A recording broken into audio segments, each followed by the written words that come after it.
বার্তা এক নজর। উত্তরবঙ্গে তীব্র দাবদাহে ডাব ব্যবসায়ীদের মুখে হাসি। উত্তরবঙ্গে ক্রমশ ঊর্ধ্বমুখী হচ্ছে তাপমাত্রার পারদ। কিছু কিছু এলাকায় তাপমাত্রা 40 ডিগ্রি সেলসিয়াস পর্যন্ত পৌঁছানোয় জনজীবন হাঁসফাঁস করছে। এই তীব্র গরমে শরীরকে সতেজ রাখতে এবং সাময়িক স্বস্তি পেতে অনেকে ডাবের জল অথবা আখের রস বেছে নিয়েছে। প্রচণ্ড রোদে কষ্ট হলেও এই পরিস্থিতি নারকেলের ডাব ব্যবসায়ীদের জন্য কিছুটা হলেও আর্থিক স্বস্তি নিয়ে এসছে। একজন ডাব ব্যবসায়ী জানিয়েছেন, আগের তুলনায় ডাব বিক্রি প্রায় দ্বিগুণ বেড়ে গেছে। তিনি বলেন, প্রচণ্ড রোদে রাস্তায় দাঁড়িয়ে ডাব বিক্রি এখন আগে কতগুলো বিক্রি হতো আর এখন কতগুলো বিক্রি হয়?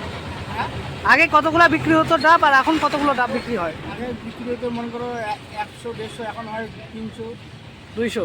300-200। তোমার বাড়ি কোথায়? আর ওই তো 1 নম্বর হাট। তোমার নাম?